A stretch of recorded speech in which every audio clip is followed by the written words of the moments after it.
and the occasional technical mishap. And there's always a technical mishap when I'm involved. Hello, good evening, everyone, and welcome to the Sportcat Show. I'm your host, Glenn Sportcat Jackson. We are live on Dare Talk Radio in Radio Country, or is it Radio X Country? I don't know. I got to get that straight. So everybody come over and join us and get in the chat. We have a great show lined up tonight. I have my wonderful and beautiful co-host here, Miss Harley. She was hiding back there. How are you, Harley? I'm good. Did I catch you eating? Mm-hmm. My food just got here. I ordered it an hour and a half ago. Well, okay. Well, we'll excuse you this one time. Good Lord. So as I'm you a know, mess. You should know that by now. You are a hot mess. As you know, every week we have two guests, and our first, Jocie, she's an author, and she's got a dog book out. A dog book is, no, I've said it wrong. She's got a book out about Let Sleeping Dogs Lie. It's a cyber mystery. I said it was a dog book. It's not really a dog book. It's kind of a sci-fi book. Oh, you know what? I'm screwing this up. Let her explain it. Yeah, I'm just butchering this horribly. If I can explain it, but yes. Well, I was trying not to. I know it's a sci-fi, a mystery, and there's a dog, Pip. Well, I think I Hello, invented it. Monica. Hi there. I think I invented a new one. It's a cozy cyber mystery. That's what it is. Kind of a new genre, actually, because I've incorporated, robotics and AI into a cozy detective mystery. That's awesome. I was going to say, it's kind of scary, too, with AI. Especially since you can't tell what's real and fake with AI nowadays. Yeah, it's difficult with many productions that AI does. Yes. Well, they're going to be our alien overlords one day. I'm convinced of it. So as soon as AI can figure out how to rule the world, we are done as a society. Yeah, I have visions of Arnold Schwarzenegger, that kind of thing, in the movies. Yep, exactly. So now this isn't the first book you've written. Now, is this a part of the other series, or is this an independent one? No, this is actually a brand new series. This is my 22nd book. And basically, Wow. Cozies, as well as romantic comedies. And then I have two that are kind of occult fantasy. I mean, somebody might put them in there, but still mystery. I wrote one of my first series was a romantic comedy set in Wyoming, and everybody that read it came to me and said, "Girl, you're not writing romance. It's not romantic comedy. You have dead bodies. You're writing a cozy." But see, that's my type of books. I would absolutely 100% read it. So I need your list of books. Well, thank you. That's only because Glenn knows how I am with books. Yes. I am on book 13 of a series, and I've only been reading it for a week. You sound like me. If there's letters on it, there's words on it, I will read it. Exactly. Because most of my background is in words. So, well, sometimes it's better to escape to the book than to have to deal with society and life and everything going on around you. I agree. And I've had people tell me as an author, well, and there are many authors who already do this. They make an impact. They make a statement. They make whether it's political or an observatory statement. And I do none of that. I write pure, absolute escapism. That's it. I don't, if you get a statement out of mine, that's great, but that's not my intention. Mine is I want to help people escape from reality. Fun. Exactly. That's how you know it's a good book, when you could read it and then escape from reality. Yes. Yeah, absolutely. Now, your dog is, or the dog is a PIP stands for, was it prototype, personality of prototype? I'm doing it wrong. But Pip is a robotic dog. It is. He is sent after the main character for a reason. Yes. The book starts out, this girl she's kind of reclusive.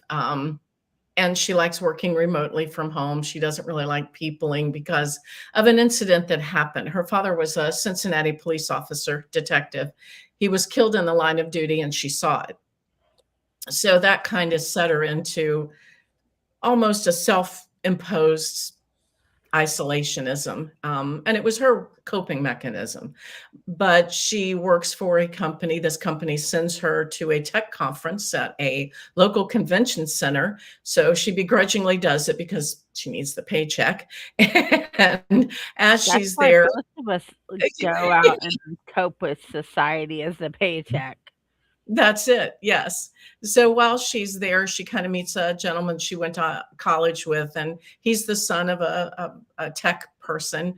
And as she's leaving, she basically trips over this gentleman, this guy she went to school with, dead body, and someone killed him. And mostly the premise of the book is they want Pip. And so when she gets home after all of this nasty business is handled, Pip is in her house. And his original programming and the premise of his invention was to be a service dog for humans. Okay. And I have a very good friend. I was a librarian for roughly 20 years. And one of the ladies that used to come in was a Guiding Eyes puppy raiser. She raised them for like the first 18 months till they went on to get their training to be Guiding Eyes dogs. And what I didn't realize until I met her was they have a very short service life because their job is so stressful, especially those that live in cities or maybe work with people who are in corporate type jobs and have to fly and travel. So they're only useful until they almost kind of physically and mentally break down for about 6 to 7 years. And that's a very short lifespan, especially if you're like me. I have my dogs laying here now, this love of dogs. And even though it just takes them out of service, not out of life. Let me clarify. So my thought was, well, if they can make these AI robotic dogs for military applications and things like that, why can't they make one for service dogs that would last? That's a good question. A person's lifetime and could be programmed for multiple handicaps, disabilities, or services that they need. So that's where Pip came from. And it was the way things change in society. Things change too. So program them to do new things if needed. Yes. That's amazing. Yeah, he could, have a battery be plugged in for an hour and ready to go for 24 to 48 hours and reprogrammed as the person or persons needed him to be. I like it. I like that a lot. Y'all need to call Elon or somebody like that and have them, You hear that, Brenda? You're in the chat. Call Elon. So she claims. No, this is Joyce's thing. She gives credit for it. Yeah, give it to Joy. Yes, call her, let her know. She'll give you the idea, but it's her idea, so pay her for it. That's right. I only take a little bit of royalties. I'll share. I'm not that. Hey, you can buy me an ice cream sandwich. I'll be good. So now, I like that. We've had we had a comic book author on who did Devil Dog, and it was a robotic dog set in the future, and it was programmed because there was a lack of police to patrol like shopping centers and malls. Of course, it would give you the punishment right away. If it caught you shoplifting, it would bite your hand off. But it decided it broke away from the corporate world and chased a kid home, and it became the kid's protector. So we had that, and I had another dog story on. I can't remember it. Now, did you have any inspirational dogs? Like, I know this will sound weird, but I'm a comic book geek, like Super Dog or any of the comic book characters or cartoon character dogs or even Hollywood. No, really. Honestly, my inspiration, besides the lady who was the Guiding Eyes, is, I don't know, you've probably seen it on social media where there's these military dogs and there's this group of geeky people trying to kick it and knock it over and bullying it. And so I thought, one of these days the dogs, maybe it's got feelings and maybe it shouldn't be bullied. I hate bullies. So, he wasn't really based on any other dog other than maybe my border collie a little bit because she's got the most soulful eyes in the world. And he doesn't talk. I didn't want it to be a talking dog. So all of his emotion is expressed through his eyes, which do change color. And he also loves fuzzy dice that he finds in a salvage yard. So, whenever he wants something, he brings his fuzzy dice. Yes. Border collies do. You can read their eyes.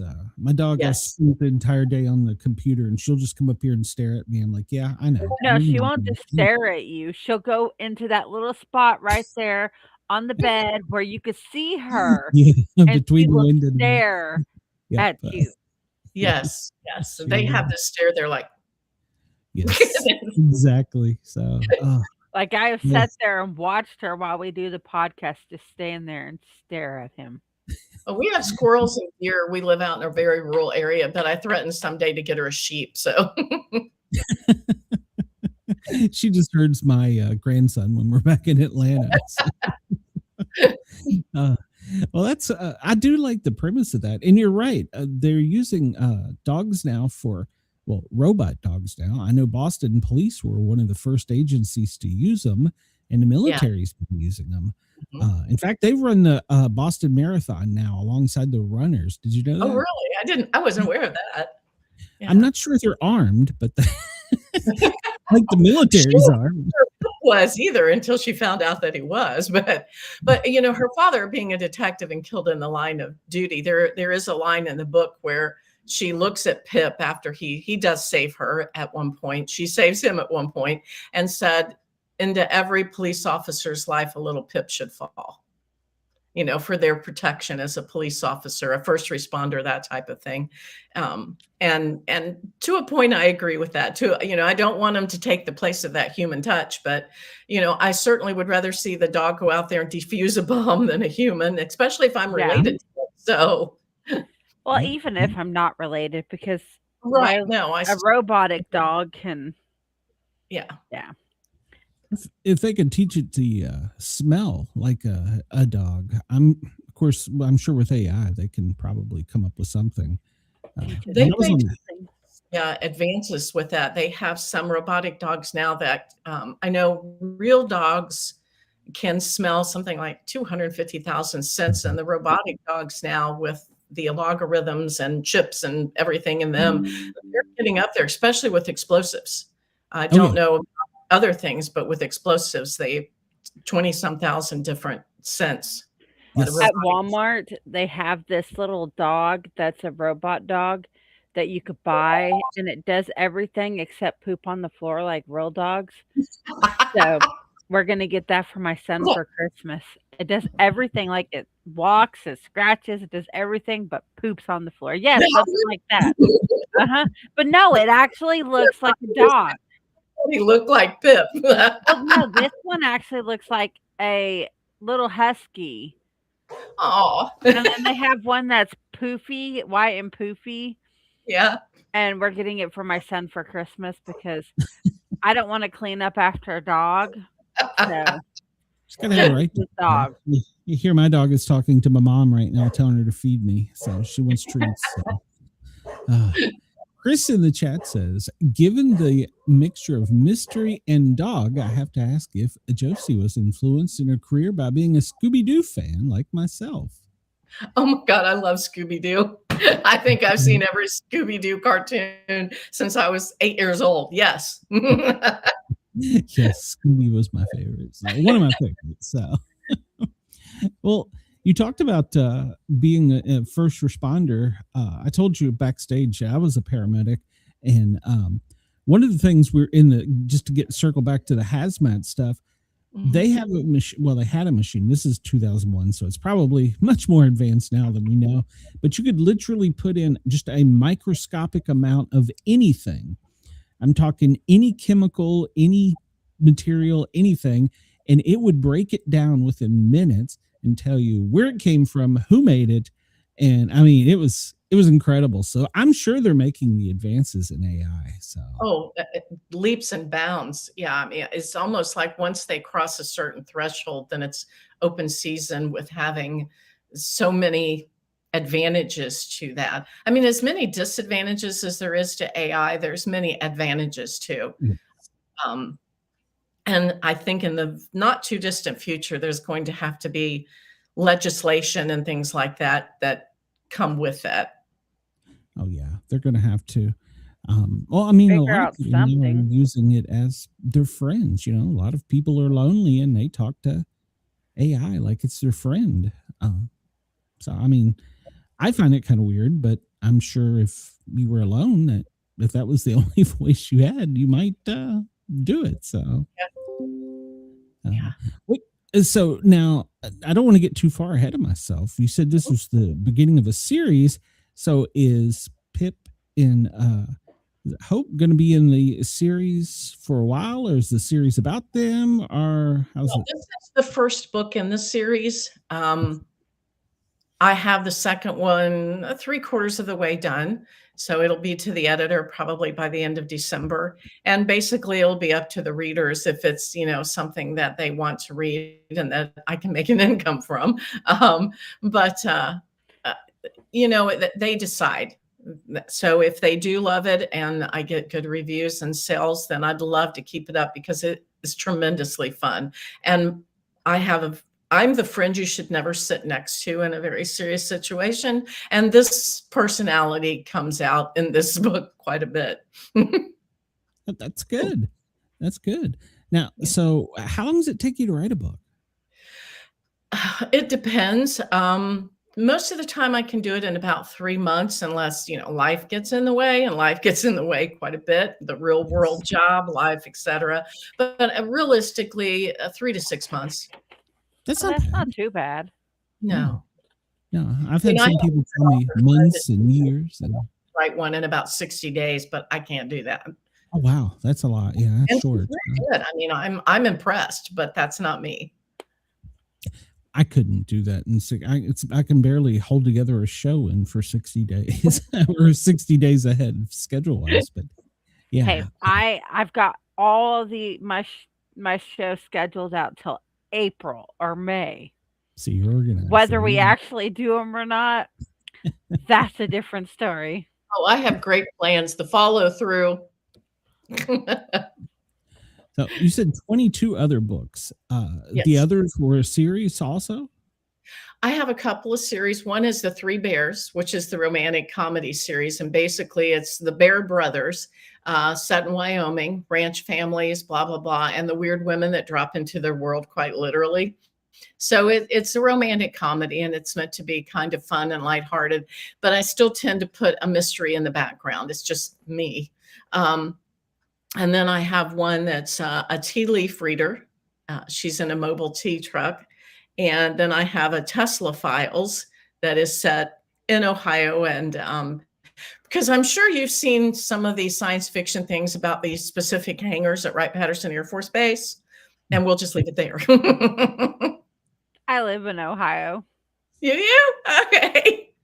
Well, when I was a kid, back then they had programs that you could go to high school part-time and work part-time. So I worked at the base for the Air Force for 4 years in high school. So yeah. Cool. You've seen the aliens then. No comment. Okay, I like it. So, well, you'll have to do an autobiography on tell us about the aliens. So. And I also have a series called Mason Dixon, and it's a detective series with twin sisters who, until the first book, didn't know the other one existed. And I laugh because I always laugh and say I'm my family's token Yankee because most all of my family is from the South. And when I was a small child, my mother used to laugh and call me Mason Dixon because I'd go from, y'all want to go over here to you guys want to do this in the same sentence because, it was what I heard. And so I thought it would be funny. And it was. It's been fun to write a series with detective sisters, which one is from Boston and one is from Talladega, Alabama. So and I really amplify some of the stereotypes to make it funner. Good. And they are Audible. I just looked. She has a few that are on Audible. Good. I do? I was like... That's what they came up as, gave you the Audible option. Oh. I don't You remember. shocked her. I She had an didn't Elon know. Audible. I have to look. You wonder where all that money's Mickey's been having. Well, so was any of this police work real life inspiration stuff for you, or because you sound like you really like mysteries? So the Mason-Dixon obviously was, and the Tesla files, because I've read a lot about Tesla. I'm a science geek and nerd. Yeah, there's a lot more to some of the stories, and even if there's not, I invent things that's a lot more to the stories. But I think that's fun. I mean, I'm the person who loves, as the gentleman said, Scooby-Doo and Star Trek and Jack Carr and the Bourne conspiracies and all of those. Those are fun. They're escapism, and it's food for thought. You're like, maybe that did happen. yeah. At this day and age, I'm learn something new every day that I question myself. So Yeah. Today's headline that had me scratching my head was the J6 bomber has a My Little Pony fetish, and I'm like, what? Where did this come from? Wow. I'm like, got nothing there. See, I go for the obscure headlines like that. So I was like, what the hell? So well, that, and I'm fascinated with this comet that's probably full of aliens coming to kill us, but I don't know why I'm fat.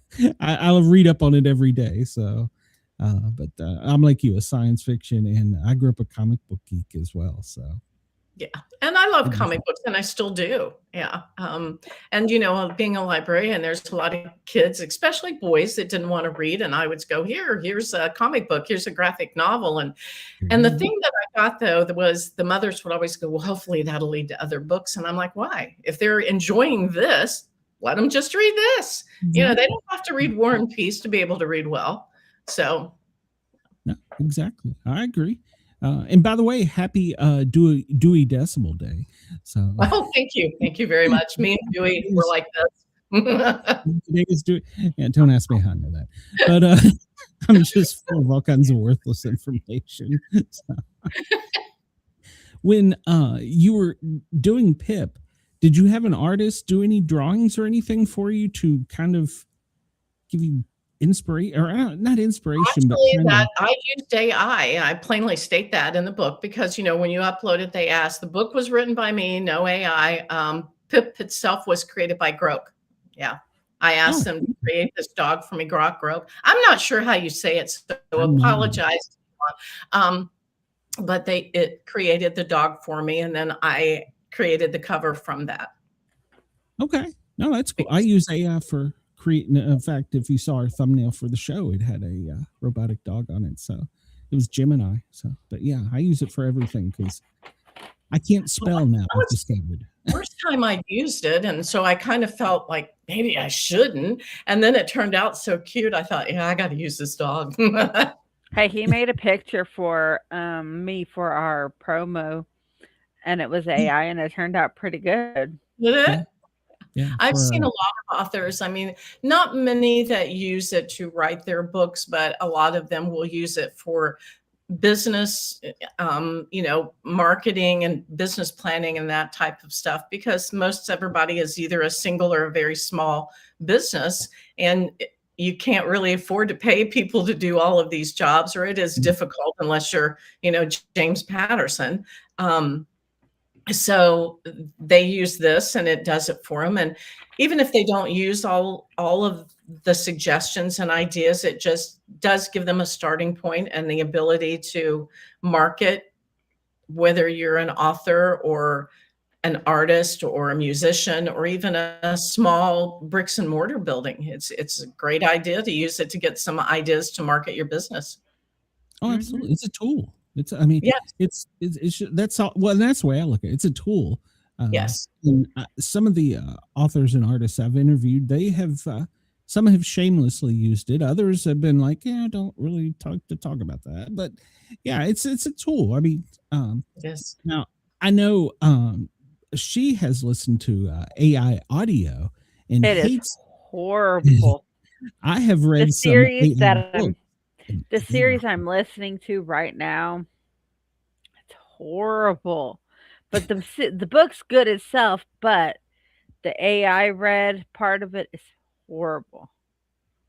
It's very mechanical. I've looked into doing that myself because voice artists are very expensive. And, so you have to know that you're going to recoup your cost at least break even. And and reading it yourself, I don't know that there's any person I've ever met that enjoys hearing themselves. So it's one of those where you're going, I don't think I want to do this. And I've tried that as well, and I can't say I enjoy it. Yeah, I wouldn't want to. I don't like hearing myself when I'm on the show. I never try unless I do some major screw up. I don't go back and listen to my shows because I don't want to hear myself. I don't either. So I get enough from a fan email telling me you're an idiot. So, well, the only issue I have with it is like there's no emotion there when things need that emotion, and like when they say ass, it's not ass, it's ash. It's very mechanical and monotone. Yes. Yeah, and like there's other words that they say that's like, okay, that's not even the word. Why are you saying it that way? Yeah. And it always adds an S to Sportscat, and it's Sportcat, and that annoys me. It doesn't. Although I have to say, we have some new anchors for our local news, and some of them are quite good, but they have, as a person who's lived in this area their whole life, it's Dayton, Ohio, and they go Dayton. And I'm going, stop it. It's just, there's no U in Dayton. Yep. Knoxville. Got it. Yeah. It's like Louisville. Yeah. Oh, God, yes. Yes, that's so funny, but so true. Atlanta. Yeah. Yes. Well, in your day job, I assume you're a librarian by the way you talk. Yes. Okay. Do you, like you said, try and encourage children? Are you a high school, element? What are you? I guess. Librarian. I left that job when my husband got sick to help caregive. But at this point, I currently do freelance writing as an aside. I was senior editor for a blog for about 12 years. It was a book blog. And I've probably written for well over 100 magazines. And publications.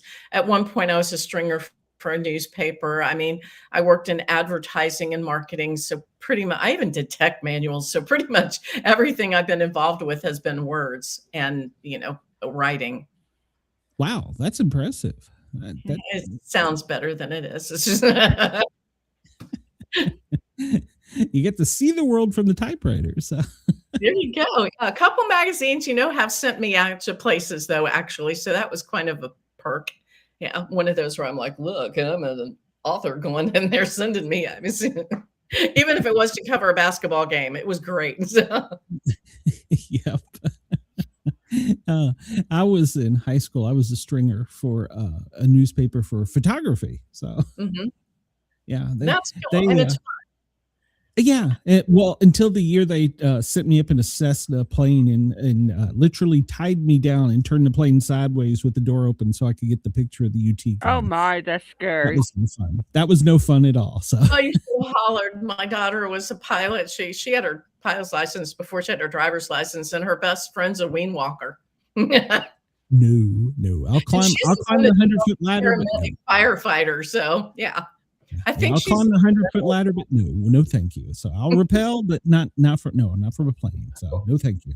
So there's a reason they give you parachutes. That's right. No, that's right. Don't waste a perfectly good parachute. And I don't ever want to have to use one. Well, since one of the things we always ask you, well, first off, let me do a couple things here. I told you earlier, we are live in Australia, so I want to make sure that you tell the Australian audience how they can find your stuff, because we want to get your stuff all around the world. Oh, great. I'm on every Amazon UK, Amazon Australia, Amazon USA, and I'm exclusive to Amazon. So anything that you want as far as my books, book list, And then, of course, just my website, which has links to Amazon. So it's jociemckade.com. I'm mostly on Facebook, a little on Instagram. I don't do X. It's just insane. Too complicated. And Instagram and I have a love-hate relationship. So he tries to get me to do Instagram when we do our Big Brother show and to go follow all that stuff, but it gives me a headache. Yeah, there's certain ones I follow and certain things. I don't post there as much. My Facebook, I have a regular author page, and then if they want, they can ask to be in my reader page. I have a private reader group, which is much smaller, and I post much more things there than I do on the main page. And so I'm usually available. I have my email address out there if they have any questions, that type of thing. I have, as far as Australia goes, I have 2 great beta readers from Australia. Bless their hearts. These 2 ladies are amazing. There's Cherry and Karina. Hi. And because I do live in Southwest Ohio, and sometimes I feel very insulated here, and like no one else in the world is actually reading my books except people in the Midwest USA. And they beta read for me. And a couple times they've come back and said, Jocie, this is a really, really bad word in the UK. And I'm like, what? Because, it was a very simplistic word, but their meaning, my meaning in UK or British or Australian English was vastly different from my PG rating. So, Okay. So fortunately, they very much helped me remember that I am writing to a global audience and not just to, 5 neighbors down the road. And sometimes, being an author, you're kind of solo anyway, so you forget that. Yeah, it is strange realizing that you have people that read or listen to you around the world. It's a really odd thing. So it is. I appreciate them all. So, but I still don't know why the hell they listen to me. But Well, Jocie, now you got another Ohioan to follow you and read your books. Oh, thank you. What part of the state are you from? I'm in Parma. Oh, okay. So you're up north. Chris is reading my mind. He says, I'm trying to guess the word, Glenn. Starts with an F, ends with a Y. Okay. Has an A and 2 N's in the middle. And according to these ladies, that's a very gross and ugly word in Australia and the UK. Okay. Katie, are you listening? Sometimes wear a pack on ours. Oh, okay. I had no idea. I'm like, most of my work, I mean, your teenager and your grandmother could read it. I'm very, PG, innuendo here and there, but nothing that you would be embarrassed for anyone in your family to read. What in the world did I write that could be considered that way? Surprise. And that was just one of the first one. They've caught a couple more things and said, it's completely different meaning than what you're writing here. Yeah, you don't come off as X-rated grandma to me, so no. I didn't have you pegged for that. So. My books that I read would probably make her blush. They make me blush. So. Well, I wanted, since we were backstage earlier, and I hope I'm not doing this too soon, but I wanted, you sounded like you had a lot of paranormal experiences. And so I wanted to. Should write a book. Yeah, that's exactly what you said. Yeah, I wanted to. Well, maybe you could do like a whole series, like I don't know, like maybe Appalachian Raiders of the Lost Ark type of thing or something. There you go. That could be it. There's a lot of myths and legends down there, as I said with the Mason-Dixon series, because my family's from the South, and a lot of Cherokee, obviously, but Native Americans and Appalachian. Of course, there's that Irish descent, so I have a book this thick on superstitions of what I should and should not ever do. And I've managed to eliminate most of them. And then my daughter bought me a book on Feng Shui, which is, that's what I needed to add Chinese superstition to what I already carried. And, but yeah, I've had some incidents happen here and there.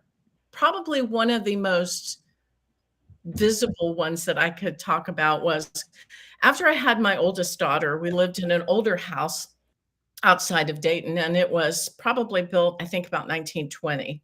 And what I discovered was, of course, it changed hands a few times through the years. The couple that lived there before us were not able to have children, and I guess she really, wanted a family. And she had passed away. They were an elderly couple that never had children. And my daughter was probably 6 weeks old. And I got up in the middle of the night, of course, to go check on her. And I thought I saw a woman standing over her crib. Oh, And I was like, it obviously wasn't my husband because he doesn't wear white nightgowns. And I was like, what is that? And I looked up, she looked at me, and then she was gone. And I think she just wanted to know that there were children in her home finally. And I never saw anything again. wow. No noises, nothing after that. It was just that one moment. Wow. And like, Yeah. yeah, like you said, yeah, she was residual energy and she just wanted to feel like there was I think someone- maybe she was just happy children were finally in her home. that's a great story. Now, Yeah. it didn't freak you out at the time either. You were more kind of It didn't, other than, you're half asleep. It's 2 or 3 o'clock in the morning and you're like, and then when I walked in the room, I'm like, oh, who's in there with my child? And I walk in and it was just an emotion like happiness. I mean, there was no fear. There was no threatening. There was just calmness. That's it. Just a okay. calmness there. Yeah. That's good. That's a good story. I mean, it's like, how young was your child? She was 6 weeks, about 6 weeks. Oh, so she wouldn't remember. I was going to say, but aside from maybe scaring the child, that's that's good. No, and she's probably my more sensitive, the child. The younger one's the adrenaline junkie. The older one's a little more sensitive. So, Have you told her the story? oh yes, I've told her. Yes. Okay. And she Does she goes, I freak don't out? remember it, but I would have talked to her. I'm like, I know you would have. I don't know. Be careful what you wish for. So, That's right. Mhm. well, have you had any other experiences or seen Bigfoot or? I've had a few, mostly feelings. One of those where I still instinctively, my daughters will tell you, how do you always know when I'm having a bad day? Because I'm like, hello. But I think I attribute that more to motherhood, I think, than anything else. The other thing was many years ago, we had a tornado in the area and driving down the road. And I just reached over, grabbed my husband. And I said, don't go that way. Whatever you do, don't go that way. And those type of incidents, I think a little more than paranormal, which if we'd have gone that way, a tree would probably have taken us out or at least blocked our path. I mean, we may not have gotten hurt, but we would have been, fairly well blocked. Well, that's your gut feeling. Yeah. So, Yeah. And I think a lot of moms have that. Yeah. I intuition. think maybe it's a little more maternal than it is, anything paranormal, but, that's about it. And like I said, sometimes too, I kind of look for it. I mean, my hometown is the most haunted town in the state of Ohio. And every Halloween and stuff, they give tours and, haunted tours in different places that they go. And I've yet to see anything. I'm looking around. I know maybe I shouldn't wish for that, but You got to get your ghost tools and your ghost recorder and all that stuff Yep. out. So, and a lot of people I work with, people in town, small businesses, because it's a very small town. And, they talk about incidents they've seen and things that they've had happen. And I'm kind of disappointed because I've been here for 30 some years and nothing. yeah, like I said, be careful what you wish for. But That's true. Very true. yeah, because we had a author on a few weeks ago. And she said she felt like her grandmother or something was watching over her because she had someone tell her that there was an elderly woman with her that's protecting you from all the things and places you go, because she researches like her books firsthand, and like she's right in the West, she goes to a certain location, or and they say you've put yourself in a lot of crazy spots, and as a woman shouldn't, and so. There's a lot of times. Yeah, I think my grandmother and my mom, because I lost my mom several years ago, and I honestly think I feel their presence quite often. And that's comforting. So it's very comforting. Yeah. I'm very jealous I used to watch that TV series, Medium, and I would see people and I would so envy her that I couldn't see someone that I was feeling. So especially, your mom, your grandmother, and you want to know that apparition, that person's still okay and they're still there. And yeah. Oh, yeah. Absolutely. Absolutely. Well, so we'll bring this back to books. If you were to write a book like that, it would be a mystery, obviously, but how creepy paranormal would you make it? Well, I wrote a short story and it's geared toward young adult, and it's called Second Life Charmed. And it's a short story. I think it's only about 60 pages, but the young girl that is in it basically joins a group called the Undertaker Society, and they go through crypts to get to different places on Earth. And her first job is to save the King of England. So they go through crypts globally to take care of mysteries and that type of thing. So it would probably be an expansion on that story. Okay. Because that was fun. Yeah. And once again, that's like Scooby-Doo. Yeah. As long as there's Scooby snacks on there. Chris has called us out. So. Makes you wonder what's in those Scooby snacks, because they were always think of how Shaggy acted. I don't think Shaggy was high on Scooby snacks. Well, Scooby was high on whatever Shaggy had. I know. And catnip. That's my story. I'm sticking with it. Well, with the futuristic world, do you think in the near future we'll have some of these things that you're envisioning, like the dogs and stuff? Or I think I'm going to have a hard time staying ahead of the curve, to be honest with you. I mean, I know enough about computers to be extremely dangerous. And I have to do a lot of research. I mean, I've been running computers all my life, but when it gets into the intricacies, I'm not as educated on that. So in order to stay ahead of it, it's going to require a lot more research on my part. And I honestly don't think we're maybe 10 years out from this kind of a dog. I mean, if they push the applications for service dog as hard as they pushed it for military dogs, I think within 10 years we could see it. Yeah, I think so. That'd be amazing, though. I was watching a guy the other night, and he was talking about everybody keeps saying that we should, pull the plug or pull back or come up with something to slow or stop AI. And he said, we can't, because our enemies, China and Russia, won't. They don't have that moral wall that we do. And they're going to keep trying to push the boundary. So if we don't at least try and stay ahead, if not keep up, if not stay ahead, then we're going to be behind in a war. And when he said that, I was like, I had never thought about that, but he's absolutely right, because not everybody has good intentions. So, I mean, of course, the military comes up with a way to blow up everything, but, weaponize everything. So, kind of their job. They're pretty good at it. So. Yeah, they are. Thank goodness they are. As I always say, for me to be happy-go-lucky writer that sits here in safety in middle America, I owe it to a United States soldier. So yeah, absolutely. 100%. Yeah. And that's one of the things on my daytime show. And I always kid, since we got the Australian audience, I said, we're Americans. We're pretty good at a couple things. One of them is blowing shit up. So, yeah. So. It's like the other day I saw, I don't know if it was a shirt or just an ad, but it was, don't mess with us because we will cross a frozen river in the middle of December to kick your butt because we've done it. And I'm sorry, I thought it was kind of fun. No, that's true. It's so true. I'm like, I really need that shirt. My only fear is we have a generation now that A, doesn't get that, and B, wouldn't do that. So. Yes. This is the 6-7 generation. Oh, stop. 8675309 generation. Yes.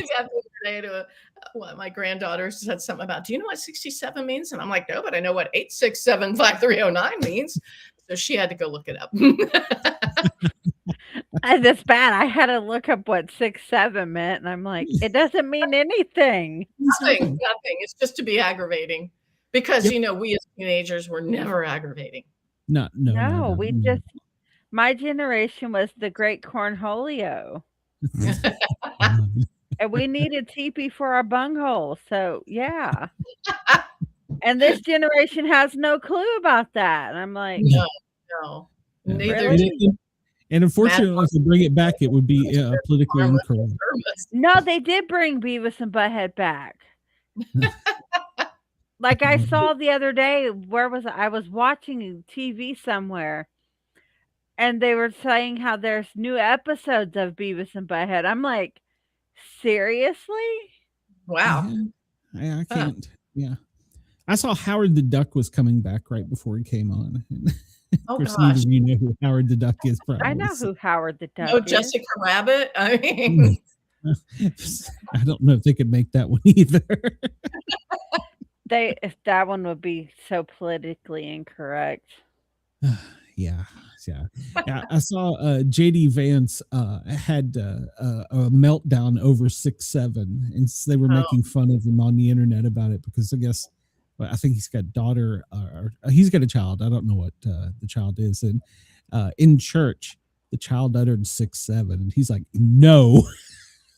Me and a friend was talking about this today, about how it makes no sense. And like, if you'll like at my job, I'll say, well, we need 6 or 7 of them. And then these are like 22-year-olds and they're like 6, 7. And I'm like, are you serious? Yeah, I thought it was younger than that, like, high school age, maybe even yeah, college. but there's like adults who are over the age of 18 doing this. And I'm like, Yes. You know what? You're over the age of 18.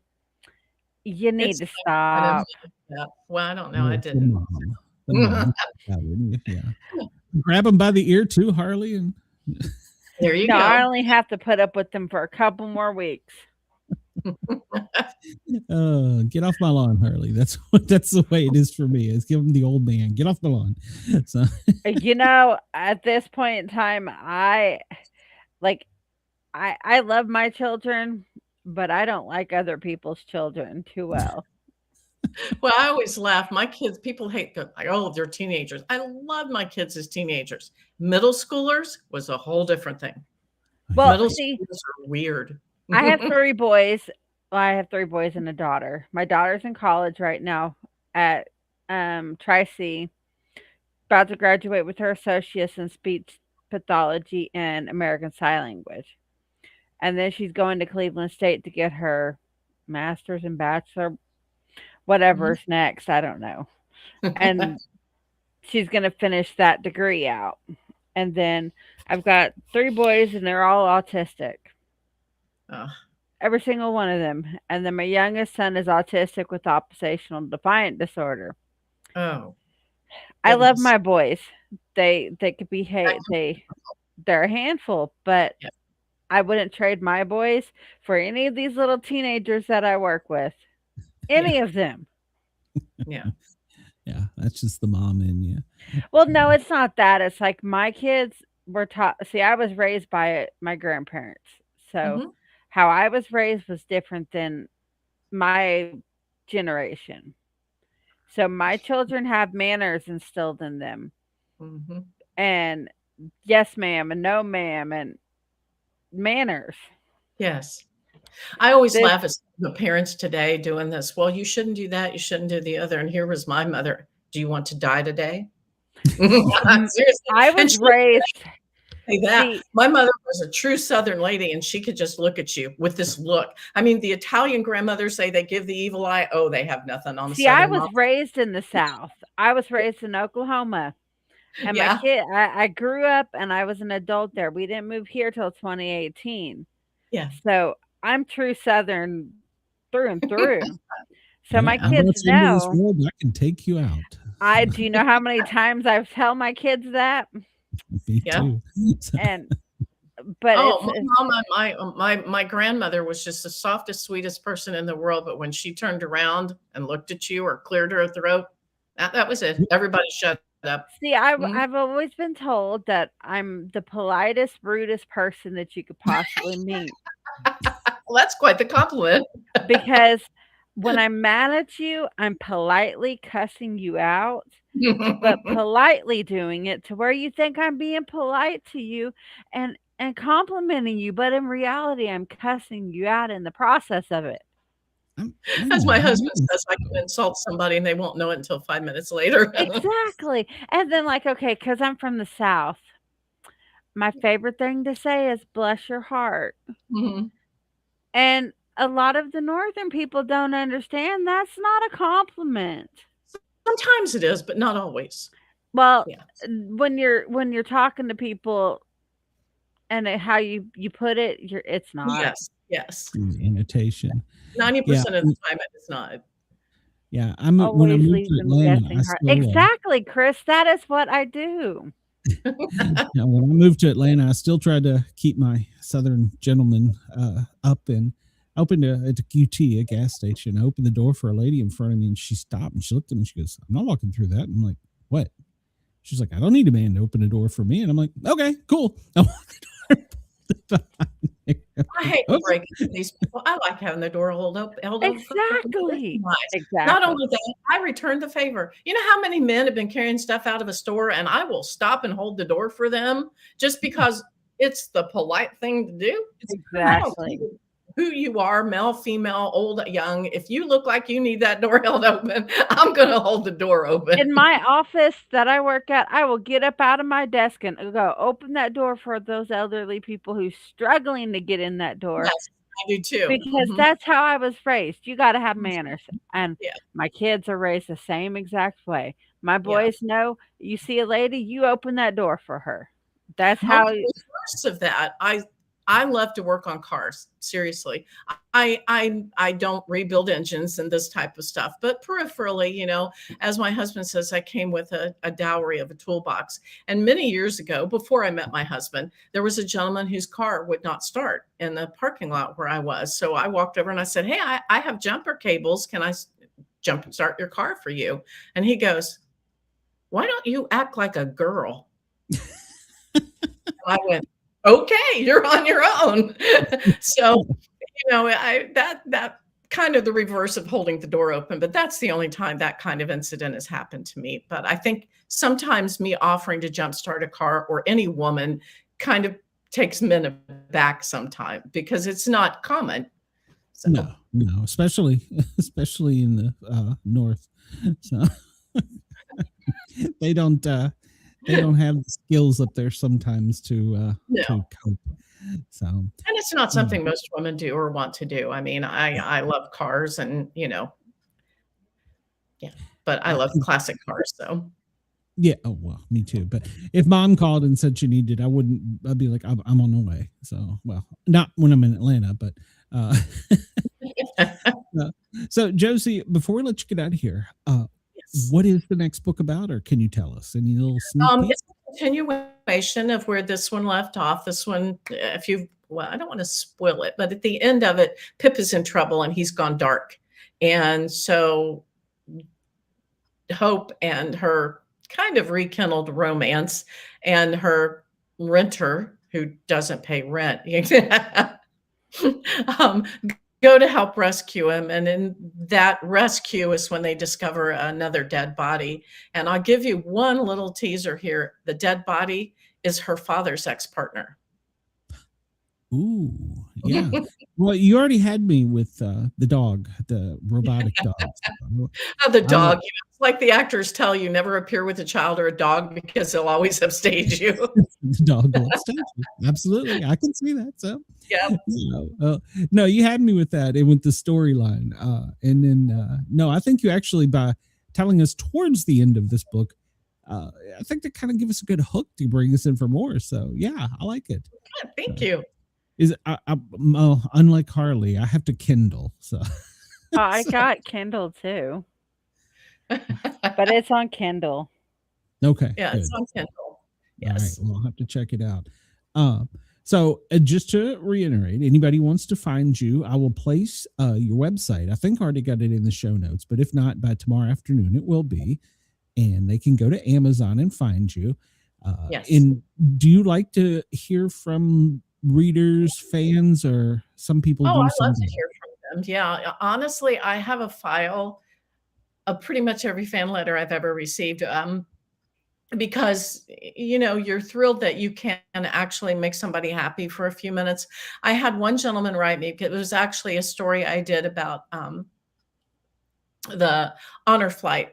Because I had done a story about the Higgins boats of World War II and a couple of other things for a magazine. And I had an 89-year-old World War II vet, I will tear up if I say this, write me a little letter through the magazine and said he asked his local VFW group to put the magazine on Care Flight with my article in it so they could read it. And I don't think very few things have ever honored me as much as that.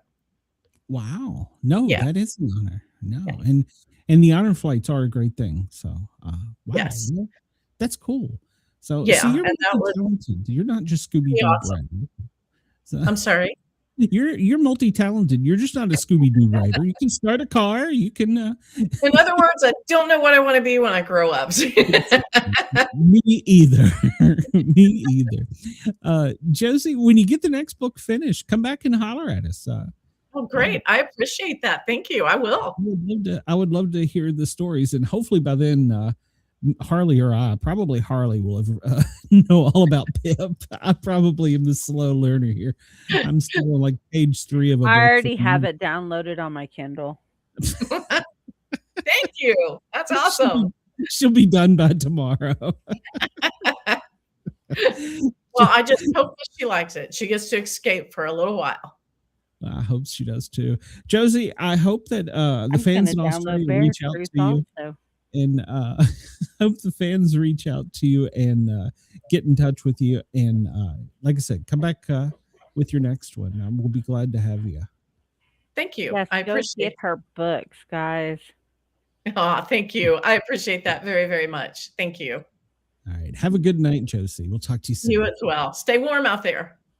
Yeah, I'm going to try. Bye-bye. That was great. That was great, Harley. Yeah, you'll be through the book way before me. I'll be done with it tomorrow.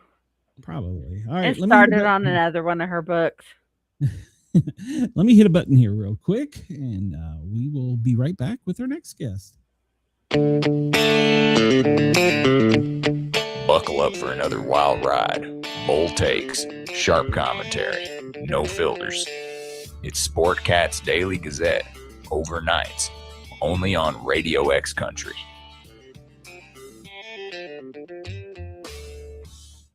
And welcome back. This is hour 2 of the Sportcat Show. And as you know, Harley and I always have 2 guests. And today is no exception.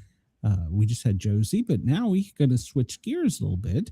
And, well, we're going to talk about dragons and computers and some fantasy monsters. So, James another book for me.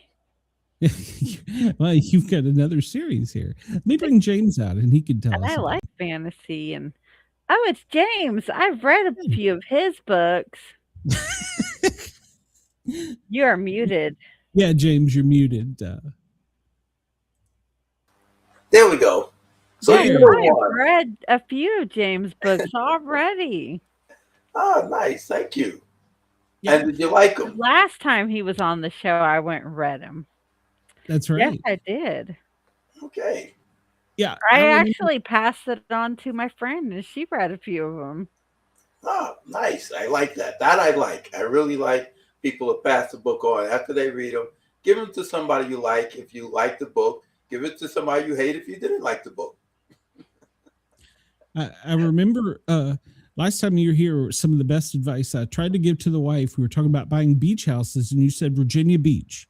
So I told my wife that, and she's like, "What?" And I'm like, "No, he's right. I've looked." Still hasn't fallen for it, so I keep working it. So. Keep working. We have some nice places out here in Virginia Beach. Well, we're originally from Virginia, so I thought between the hook of that and the beach, but so the grandkids are stuck in Atlanta, so I am probably too. So. Well, I got some children and grandchildren down around Atlanta, so yeah. Well, if you're down this way, come visit. So how the heck have you been? It's been a minute since we had you. Yeah, it's been a little bit of time. I've been okay. I've been working, sort of, kind of. Well, you're not working if you're enjoying it, and if I remember, you enjoy it. So I certainly do. I have a good time. Usually, I'm only really very happy when I'm writing. The rest of the time, I'm just thinking about I should be writing, and and thinking about what should I be writing. Well, you've got several series out now, don't you? Yeah, I got 2 series. The Killer series is probably the one that Hurley been reading. Yeah, and then the Gemstone series. I started the Gemstone series. Okay, so you. And I read the Mafia one too. Yeah, that's the Killer series, the one about the Mafia one is the one that my friend read too, and she liked that also. And I had started the Gemstone series. Okay, so yeah, and I'm still working in the Gemstone series. I'm working on book 3. I'm about halfway through that. Since the last time I seen you, book number 2 has been out. That came out sometime in June, I think. Yeah, I think in June. There we go. Ooh, as we move across the screen. The Ruby July. Cradle. So it's called the Ruby Cradle. We actually have a dragon on the cover this time, along with a very beautiful woman. We love beautiful women. I'm with you there. So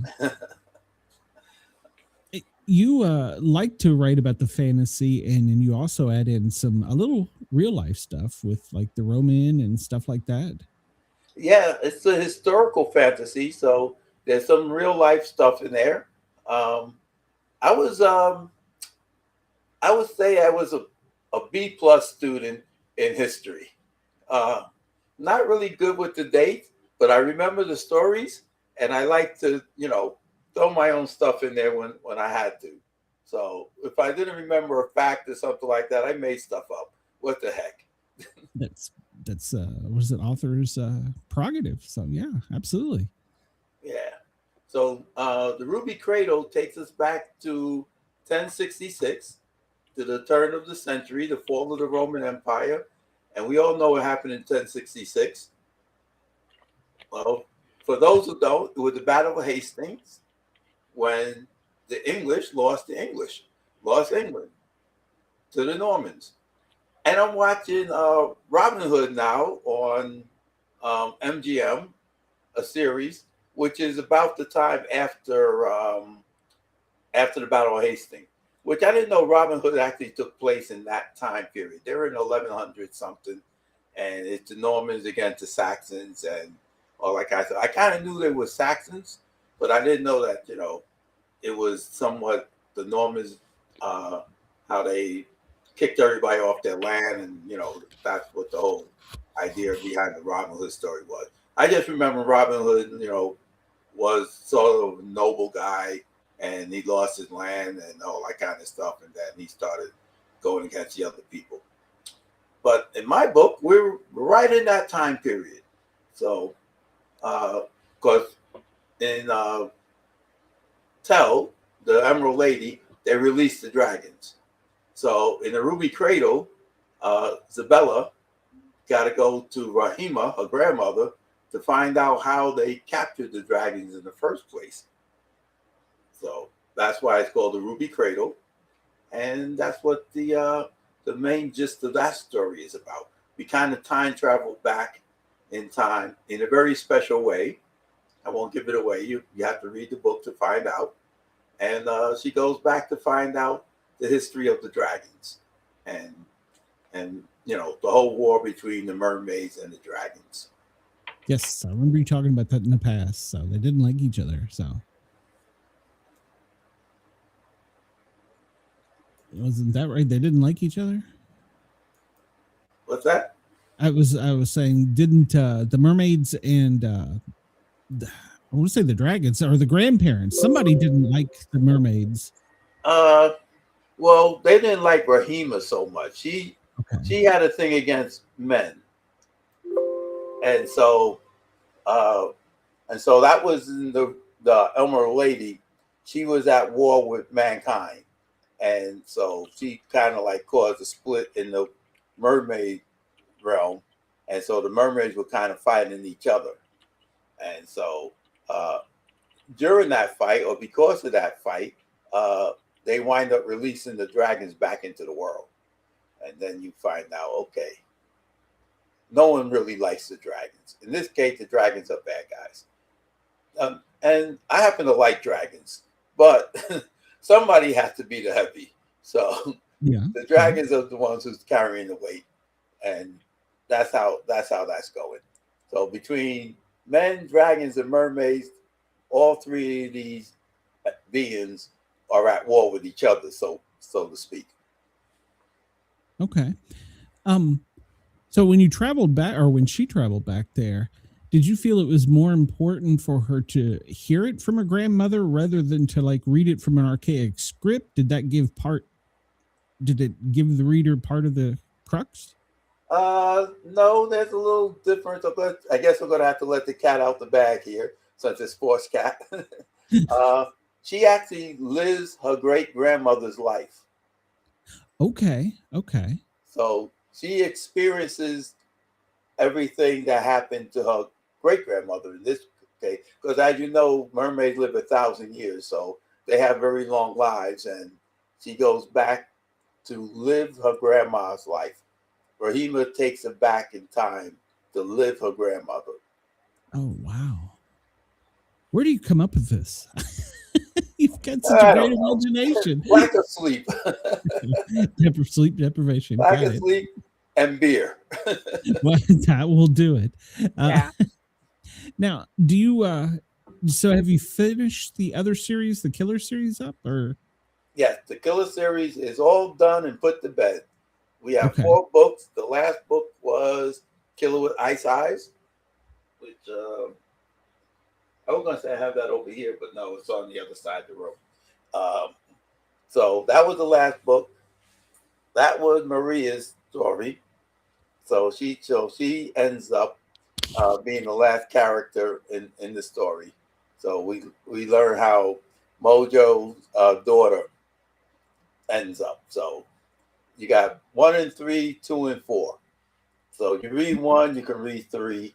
If you read 2, you can read 4. If you read 1, you can also read 2, 3, and 4. Well, yeah, cute. Yeah. So how many are going to be in this series? 3. Okay. 3. It should be 3 because we started in the golden age of piracy with the American Revolution. We go back to the age of castles when they was building castles, which is the turn of the millennia, 1000 AD. Around that time, it was kingdom, because by that time, the empires had fallen, the Roman Empire, the Greeks. So all the empires had kind of fallen, and now we have kingdoms coming up in Europe and Asia and places. And then we're going to go back to modern times, and in modern times, we have nation building. So kingdoms are gone, fallen, and then we have the nation. So we're right now in the age of nations. We don't have too many kingdoms now. Now we have a lot more politically ran governments. Trouble taking people's money. Well, there's always trouble. No matter who's running things, there's always trouble. That's true. That's true. Royalty, presidents, it's all the same. Yeah. Emperors, whatever. Yeah, emperors, yeah. Dictators. Yep. So what's next? Do you got any other lines in mind, or? Since you asked, we have the Moth and Other Tantalizing Tales, which is a collection of short stories. This one just came out Black Friday. Oh, wow. So that was brand new. Okay. Yeah, brand new collection of 8 short stories.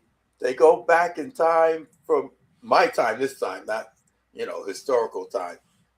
But I covered a bunch of stories that I've written since about, 30 years ago, 20, 30 years ago, up into some modern stuff. So It is downloaded on my Kindle. she is quick. She is. She probably haven't read it before the show's over. Before I mentioned it. I'm surprised she didn't correct me. Well, he has a new one. Well, that's great. So that's my newest thing. But then I'm going to go back and finish the Gemstone Series. I'm going to write the Diamond Warrior, which I'm halfway through that, and I have a horror novel coming out. Goodness. Called the House of Sun and Shadow, which I'm about halfway through that one. I always get halfway through things, and then I switch gears for some reason. I don't know. Well, a lot of it's because I did NaNoWrite mode, and in that 1 month you can kind of like lay out the bones and the story, and you get the stuff down, and then you walk away. You come back later. You say, okay, where was I? And what do I need to do here? So you're really genre hopping there with them. Oh yeah, I like the genre hop. I have ideas in all different types of stuff. The horror story, I kind of like always wanted to write a horror story, but didn't really have a horror story to tell, which makes it kind of hard. Now I had short stories. There's one in the Morph that's a short story. In fact, there might be 2 in the Morph. Anyway, but I didn't have any long story. I didn't have a full novel. I didn't have an idea that I could carry through and characters and all that kind of stuff. So somehow or another, I got struck by lightning or something. I was asked to write a horror story for a children's charity. And when I wrote that story, it hit me that, hey, I know what I can do now. I know we'll make a fine novel.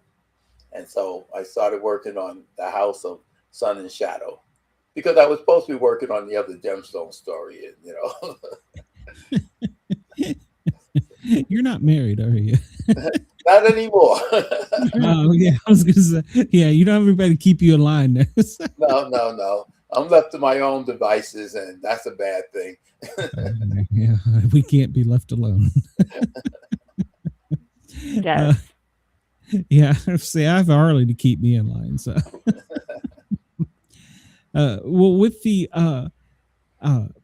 historical part, I was wondering, since you lived near Virginia Beach, you ever thought about doing something naval pirate, something like that, or? Well, that's what the Emerald Lady was about. It's mostly told about places around Chesapeake Bay and the Revolutionary War. So they sail up and down here, from here to the Caribbean and back, kind of, is where they pretty much find themselves fighting this war and stuff. So, yeah. And I used to work out at the Navy base at the shipyard that was at one time owned by the British. And then we own it. And, so I spend a lot of time in the horse trailer there, fighting off the rats. I remember a story I'm not sure who told it to me, but there was a story about, and I want to say it was somewhere down in South Georgia during the Revolutionary War, that there was a section that the soldiers would come back and forth, and they would cross this area that was at different parts of the tide.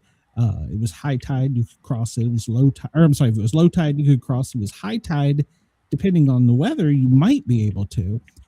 And they had soldiers who reported during high tides seeing mermaids there, and their officers were like, "You're nuts." Even back then, they were like, "You're nuts." No, maybe to talk about what's the name of that place, the Okefenokee Swamp. Yeah, There's I think a swamp down there in Georgia, South Georgia. That's where my father's from. My father's family is from that part of Georgia. Okay. Way down in the south, just just right there around the Florida-Georgia border. There's a swamp there. So maybe that's what you talk about. Because, like we have the Great Dismal Swamp here. And George Washington actually had part of it drained so that they could, cross it. And they built a little area that goes through the Dismal Swamp now. That was in George Washington's time. They wanted to drain it, so I guess it had something to do with the war. Who knows? Maybe it was after the war. But anyway, so we have that swamp, and you can cross it at times. I think stories like that, whether they're true or not, I think they make for great folklore. And if you're a kid growing up in that area, you're terrified of it.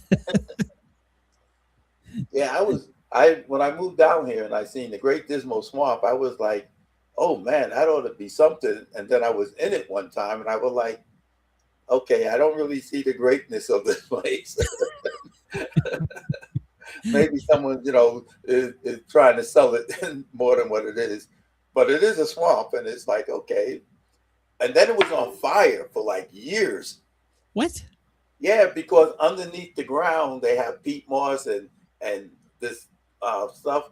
And at one point, something happened, lightning strike or something. So it was burning underground and it was putting this horrible smell out into the air. And after a while, people were like, what is that smell? And they were like, oh, that's the Great Dismal Swamp. It's on fire. And it was like underneath the ground. So it was just smoke coming up out of it. And then we had a hurricane and put it out. So a couple of years, let's go. Because they were like, well, we can't really do anything about it. We tried to put it out. We can't reach it. It's just burning underneath the ground because, peat moss or whatever that stuff is called is flammable. It is like tar. Yeah.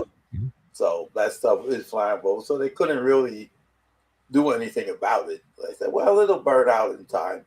And it was going for a couple of years. And then finally we got hit with a hurricane and that was enough water to put it out. Yeah. Nature always takes care of itself. So yeah. There you go. So I think I asked you this before, but I don't remember your answer. Do you believe in mermaids and dragons and stuff like that? Or do you think this was just old sailor's tales? As Ernie Hudson said, if there's a paycheck in it, I'll believe in anything you want.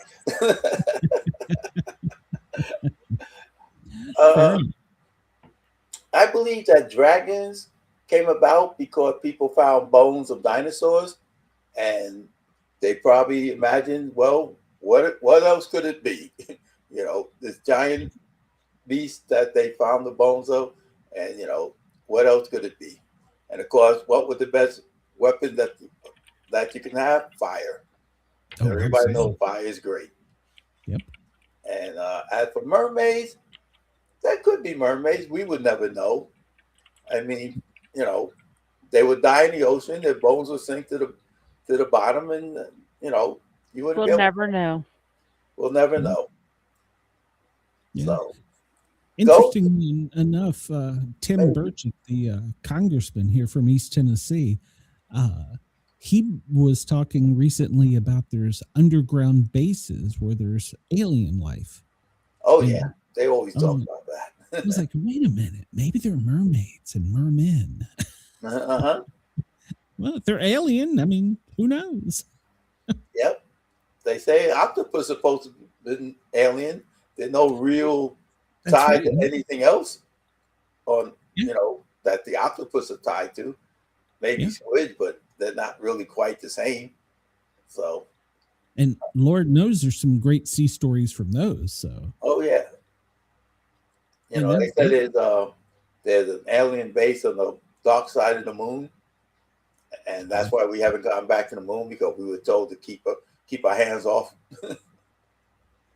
Well, I've often wondered about that because we went up there in the 60s in like a tin can and with a calculator, and now with the most technological stuff you could imagine, we can't get back there. Yeah. It just doesn't make sense to me. Well, back then it was, we were trying to beat the Russians, and the best way to beat them was to say, hey, we can go to the moon. And it's like, so we beat them to the moon, and then it was like, well, then it became very expensive. So we started putting out, satellites everywhere.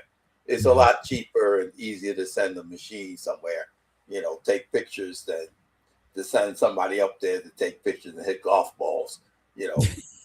If you crash the satellite, no one really cares. I mean, a few $1 million, yeah, but no one really cares. But when you lose a person, people kind of frown on that. Yeah, you're right. I guess we did kind of go, hold my beer. We got this. We're America. Yeah, we got to bring them back. It's like, hey, if we lose you out there, no one really believes in Buck Rogers. You get lost out in space, and it'll be fine. He'll be fine. I don't know. Elon Musk may be one of those aliens. He might be. Elon Musk probably wouldn't care if we lost a few people either. No, he's a gazillionaire. He doesn't care. Yeah, he's like, well, I'll pay the insurance. Don't worry about it. Send the next guy up. Yeah, I'll write this off. So yeah, send the next guy. It's okay. Next. Yeah, I was reading a story the other day, and they were talking about a magician back in medieval times came before a king. And he said that he could put a head back on and attach it and reanimate and heal it to where they were alive. And of course, well, the king was just like, this is the greatest thing ever. And so the first thing he did was he summoned a prisoner. I was like, well, wait a minute. I was like, what did I do? So no word if he was successful or not. But well, I bet you he wasn't. And I wonder if they went on the block next because, well, you said you could do this. Yep. Yeah. Well, you might want to hold on to your own head there, buddy. Yeah. Well, I'm glad they sent the prison and didn't volunteer to something or something like that, or the king's daughter or something. His wife. Yeah, his wife. Yeah. It'll be fine, honey. Lay down. It'll be fine. This guy got all kinds of It's only going to hurt a little. Yeah. Trust me. Look at the robes the guy's wearing. He looks legit. Exactly. Look at those fancy garments. It's funny. Well, unlike you, I can't genre hop when I read, though. And I can't do it. If I'm reading like a book about Dracula, I got to stay in that for a little while before I go back to something else. And I haven't mastered being able to hop around to more than one thing. Do you know how much hopping around of book genres I do? Well, you own a library, for God's sakes. I bet she's all over the place any given day. Oh, she is. Yeah, I don't know if I can. But I do know there's a time when I'm like, okay, I got to get out of this one, and I'll switch to something else. So I just finished book 12 of the book series for the Dirty Biker Club. Oh. And I'm going to go and start James's book tomorrow. Is there any dirty bikers in your book, James? I can't carry a story for 12 books. I'm sorry. No, there's 13 in the series. Oh, that's even worse. Exactly. 4 is about probably my top limit. After and 4, it's funny, the author's name is my actual real name. So her name is my name. That's what drawn me to the book to begin with. Ah, okay. And then I was like, oh, it's free on Audible. So here we go. I would have thought it would have been the Dirty Bikers, Harley. So no, that's a little too tame for my. It's a little too tame for my normal reading. So they're not really dirty. They're just kind of muddy. She's a little muddy. She's a naughty girl. So, James, have you ever done any Audible books? Not yet. I'm about to start this in 2026. I know a guy from Nashville, Killer Nashville. I talked to him. He got a audio company now, so we've been talking about it. I just haven't decided which book to put out there yet. The Mafia one. The Mafia one? Yep. Yeah, okay. I'll put it out there for you. Dedicate it to Harley. So, yeah. Well, Is it hard to find a voice actor to do it? Yeah. Now, you know what? Amazon had a beta program. Don't do it. I did it. Don't do it. Oh my God, don't do it. I did it for the Emerald Lady because I was bringing out the Ruby Cradle. So I said, well, you know what? Let me see what Amazon did with the beta. And it doesn't sound bad. It doesn't sound human. Almost human. It sounds almost human. It doesn't sound robotic. You know, it doesn't have that. Except for certain words that they can't pronounce. Yeah. That it's bad, and then it doesn't have the emotion that's needed. That's what you don't have. That's the part that does not sound human. But as for the words, I was very meticulous in typing and trying to get the phonetic spelling in there so that I would pronounce the word. You can't say ass right, okay? Oh, I know people can't say "I" right. No, it says ash instead of ass. Depending on You what have to part of put the a couple world. extra S's in there, so it's like ash. Yeah, I had typed in some stuff, and it was like it looked nothing like what the word should have been, but it sounded correct. That had to be a lot of rewriting. Yeah, well, you just type it in, you know, they give you a thing to correct the pronunciations, and some of the names, of course, it couldn't do right. So it was like, yeah, that's not how you say that. And then it was something I would mispronounce because I made the names up, and I forget how I actually wanted it to sound. That was the beer. Uh-huh. So I was like, oh, wait a second. That's not how that should sound. How did I say that? You're going to have to use Harley as your Wikipedia for this. But I have a company now, and I'm going to go with him, and we're going to find some. See, finding the voice actor is the hard part, but you have to find somebody who actually sounds like you hear it in your head. And, you know, I can't read my own writing, so I'm not going to hardly try. I'm a terrible reader. I can't sit there and read and stuff. So I have a good voice for radio, they told me. I did radio for a while. Yeah, I have a good voice for radio, but I have a horrible reading voice. So yeah, and also I would imagine you would have to kind of be into the genre. I mean, you know, it kind of have to interest you at least, besides for the paycheck. Yeah, but some people, you know, they're voice actors. They do it for a living. You know, so they know how to do the inflections and everything, and they get familiar with the idea. And you have to work with them to tell them, well, you know, this is the type of mood that I want to set, so to speak. And, you know. Okay. So you actually do have to go back and forth with them a little bit about more than just read the damn book. So. Yeah. Okay. But you don't want someone just to read the book to you. You want somebody to sort of enact the book for you. Okay. You know, have that emotion to it. Yeah. And like when scenes need that emotion, they have to put that emphasis on it. Yeah, they have to emote. Yeah.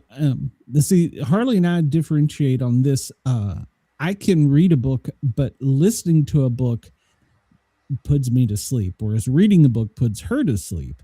And so I can't. I think the only Audible book I got is by George Wendt, How to Drink Beer, or no, Drinking with Norm. My Audible library is twice the size of my Kindle library. See, I can't listen to books either. Now, when I was married, my wife used to like to have the audio books on while she was driving. And then when I was driving, I was like, "Oh, we got to turn that off." I can listen to it when someone else is driving because I get into the story. And if I'm driving and I get into the story, I'm not paying attention to the road. So when I'm driving, it's the radio, rock and roll. If she's driving, it was the audio book. And then I would tell her, no, you got to keep driving at least until the end of this part because I want to hear what's happening to this part. And I try to do it when I'm traveling sometimes, you know, but it's kind of funny. I have to be in a situation where I'm not the driver, and I got enough time to listen to the whole thing, or listen to a good part of it. I don't want to hear like an hour or something, and then that's it. And I don't have time to go back to it or something like that. Now, as for reading, I can read a chapter or so and put the book down and come back a month later. And pick it back up and go back and read some But see, more. I can't do that. If I start a book, I have to go finish it. I can't just, because if I put the book down with my ADHD, I won't remember what happened, and then I have to start the whole book all over, and then I'm done, and then I don't want to read it anymore. Oh, I have started a couple of books and put them down and come back a month or two later and went back and finished it. Like, I have a whole library over there of all my paperback books and hard books that have been sent to me by authors and that I've purchased. I haven't, they're all in the plastic. Well, see, I got books over there that I have actually started. One book that I have to actually finish because I told the guy I would read his book, and this has been since August or June. But see, when they send it to me, when they send it to me, I'll download the Audible form of it so that I can review the book for them. But most of them are still in the plastic because I don't do well with actual reading the book. Yeah. See, I got to find time to read too. And being a publisher, a lot of time I'm working on other people's books. And then, of course, I'm trying to work on my own book. And, Hey, I get that. I've got 3 boys upstairs. There's very little free time for me. Yeah, I forgot. You are a publisher. I'd forgotten that. Yeah. So, so I have to work on the people that I told them I would work on their book. And some people send me stuff that I, say, yeah, send me it. And then, I have to actually read it and get back to them. How many authors do you have? I think we have 8 or 9 now. Oh, wow. That's like that. Good. Yeah. Pretty good. All different genres, or? Yep. I got fantasy, romance, sci-fi, cyberpunk, historical, all kinds of stuff. What's Anything your favorite that I like, I'll publish. I was going to ask, what's your favorite to read? Used to be sci-fi. Well, actually, that was my favorite to write. I guess it's still my favorite to read too. I like crime stories too. In between murder. I love a good murder. Yeah, Harley's smiling. I don't know where her husband is, but he's in the basement. So, I'm in the basement, so okay. My ex-husband He's under the basement. I don't know where. She's looking in another room. You still in there, Gimp? Well, that's cool. But yeah, I would if I was going to read somebody else's stuff, as far as giving them constructive criticism back and forth as a publisher, I would definitely have to be into it. I don't think I could read a genre out of, something I didn't like. So that to me would be even harder. So, Oh, I do. I'm not really a romance reader, but I read romance. You tell me you have a good story, I'll read it. Hopefully it's a good story. Some people say they have good stories and they're not really good stories. And some people have great stories and it's like, oh, wow. Yeah, I've read some bad romance novels. Yeah. There you go. You have Harley proofread them for you. Well, I'm still working on my book. I've made it to the end of chapter 1. So, hey, what I've read of your book is not That's bad. a milestone. Do not knock that. That's a milestone. Now you only have 12, 15 more chapters to go. Yeah, something like that. Yeah. So through the end of her presidential term, and I'm damned if I know where they're going from there. So, and it's sci-fi. So, but yeah, and it's hard to read. What's that? They're going to space. They're going to space. No, I don't think so. No, I think they're going to control the weather in this one. I think. Very good. Very good. Yeah. Well, it seems to be timely, and I'm interested in it. So yeah, probably. So Yeah, in the Morph, I have a story called The Rainmaker, in which a sci-fi controlling the weather type of thing. You know, a lot of government intrigue in some of my stories. So, well, this was going to be the snow because I have a fascination with snow. And in the middle of it, there was going to be this redneck group that goes looking for Confederate gold in the worst possible place. So, and it's just a little side story. It has nothing to do with the real story. It's just one of those things I want to get out. It's like, how the hell did you end up here? You know? So, oh, you have to have a good side track, you know. In the Rainmaker, the snow was the main thing, but the sidetrack is the main story. So, yeah. This is definitely a side trip because they're just criminals. They're dumb criminals, and they're going to end up in the absolute worst, horrible possible place in a government facility. So, well, they decide that they built a jail where the gold was buried. Exactly. Well, you found it. Guess what? You're not leaving. Yeah, you're not leaving. Yeah, this is Uncle Sam's. It's not the Confederate. Nope, this is the Uncle Sam's. So I don't know if that's it yet or not, but yeah. So yeah, I'm taking a little side trip on that one, but it is hard to. It's hard to sit down for me to find the concentration to write. Is there some trick that you can do to get in the zone to write, or is it one of those things where you just sit down and you do it an hour a day? No, I kind of like do it when I have the mood hit me and the thought just keep going, and then I'll put on like the radio or something, so I have something in the background. Now I write in complete silence sometimes. You know, I used to have a TV over here, and I would write, you know, late at night and have like the half-hour anime cartoons rolling. And then I got interested in anime, so that was bad. Oh my. And so I had to stop doing that. But, you know, I would have the music playing sometime. And now it's like, okay, nothing. Complete silence, and just sit there and go. When I have an idea and I say, okay, I'll sit there for a few minutes. Don't even think about writing anything. And then it's like, all right, now go. You cleared your mind, let the ideas go through, and there you go. And then I just type in pure silence. Wow. I say I couldn't do that with the silence either. Now, do you have do you know where the story is beginning and ending, and then kind of let your characters guide you through, or do you know the whole thing straight through? I kind of like know the whole thing straight through because I am a plotter. So first off, I always know the ending. I usually don't start from the beginning. I usually start from the end.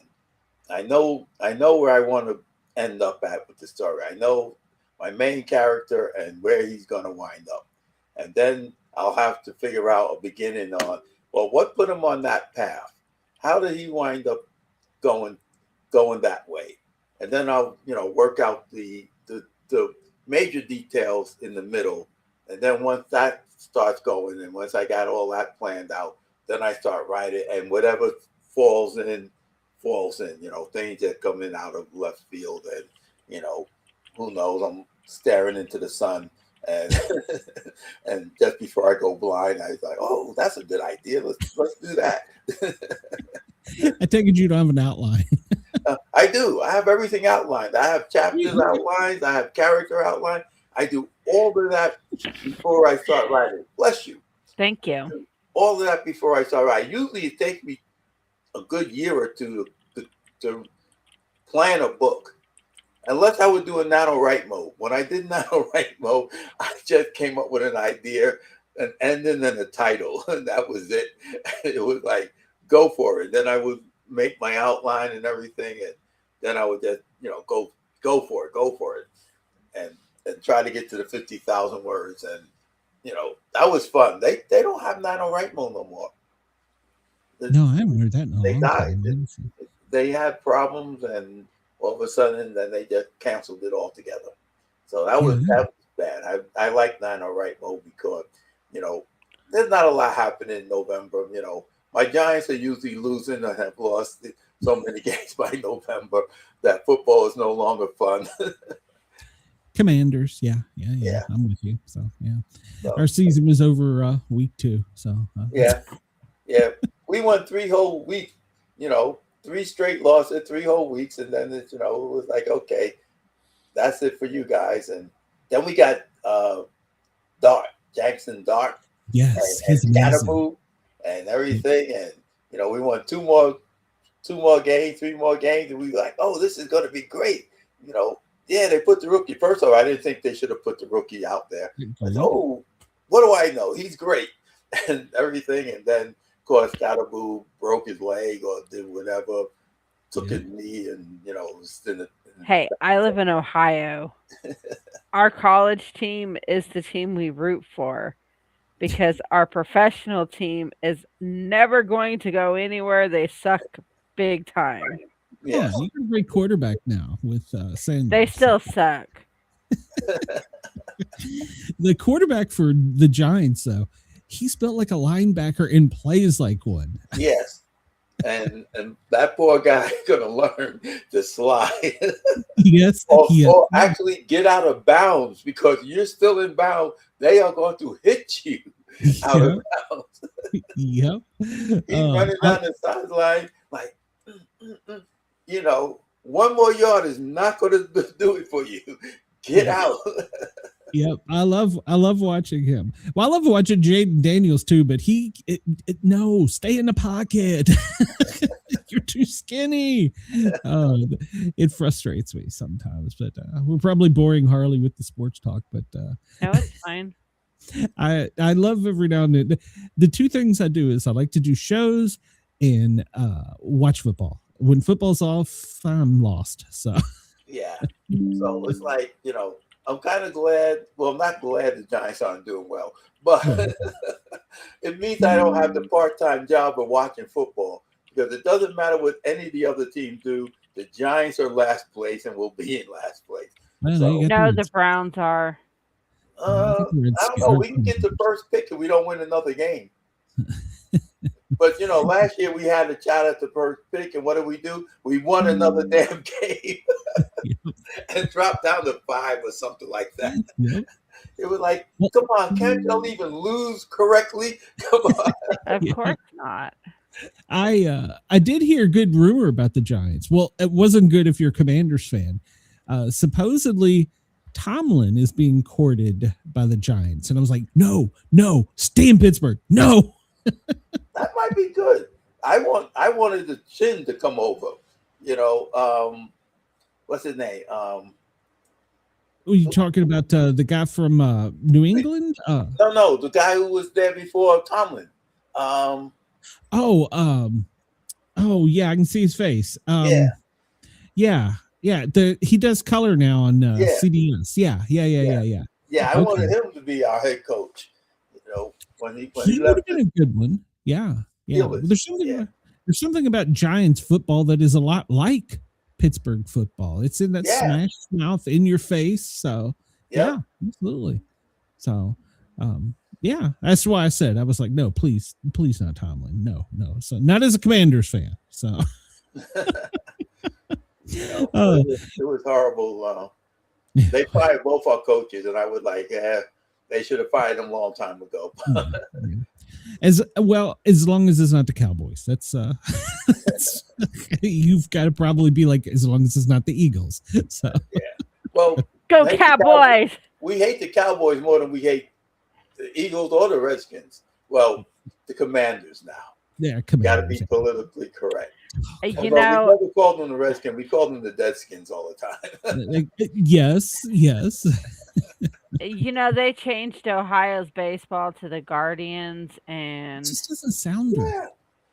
And I didn't know who the heck they were. I was like, the Guardians. They were the Indians. Now we're the Guardians, and I'm like, yeah, it doesn't even sound like a baseball team. It's like, no, it doesn't. What? Oh. And they got rid of Chief Wahoo. Yes. Yeah. And I was like, really? Well, I kind of see where people are. We treated them very bad, and I'm part Native American. I can trace my roots back to the Shinnecox in Long Island. So somewhere around the 8th or 16th now, because like my great grandmother was full blood Shinnecock Indian. So, but I can understand that, you take our name, you take our symbols, you do all the kind of stuff, and you treat us like crap. And they make millions. It's not really an honor. Yeah, I get it. I get it. The high school I went to in Oklahoma, they had to change their name too. It was Capitol Hill Redskins. And then like they had the big like Native American head in the center of the basketball court in our field house, and they tore the whole field house down and rebuilt it. And I'm like, oh, more taxes. Uh-huh. Now you're old enough to understand it. But Redskins was not a nice name to call somebody. Oh, I know it's not. No, it wasn't. It wasn't. Yeah, it wasn't. I mean, I can't see them changing the name of the Indians. They just changed it to the Red Wolves. No, that doesn't fit either. That's what they changed that to, was the Red Wolves, and I'm like, no, that doesn't fit. No. Yeah, I don't know about that. First off, I never seen a red wolf, so. No, I saw a red fox, but that's a my alma mater is now the Red Wolves. Exactly. James, before we let you get out of here, I don't know if you remember, or if we were last time.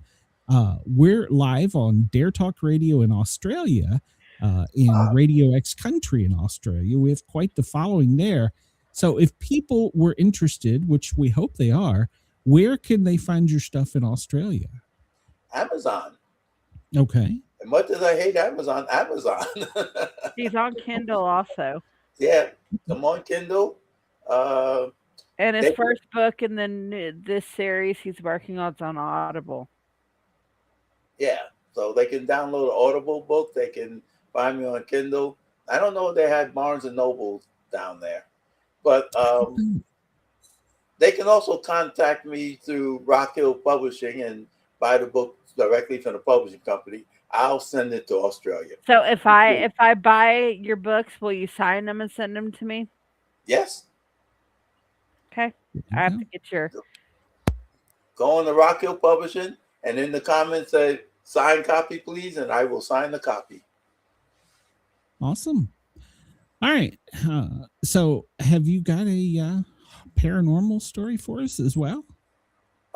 Yeah. When my aunt was passing away, I went to go see her. And last time I seen her, she was there with her ex-husband. And she was having a bit of a have at 'em type of thing. And I was like, now my aunt was always very strong person, and she was dying of cancer, but she was a very strong person, everything. So I was there with her and everything. And that was my mother's sister. And so she was having it out with her ex-husband and everything. And I was like,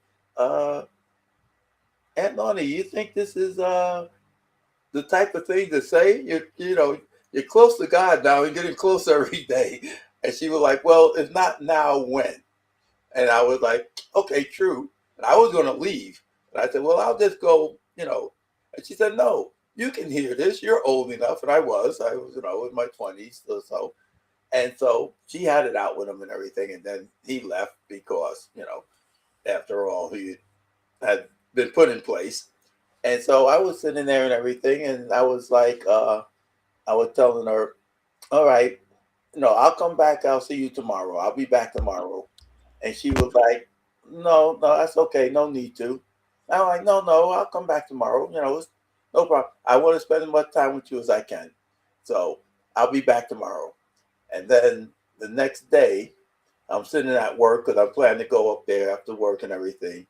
And just before the phone rings, I felt this shudder, made me shudder.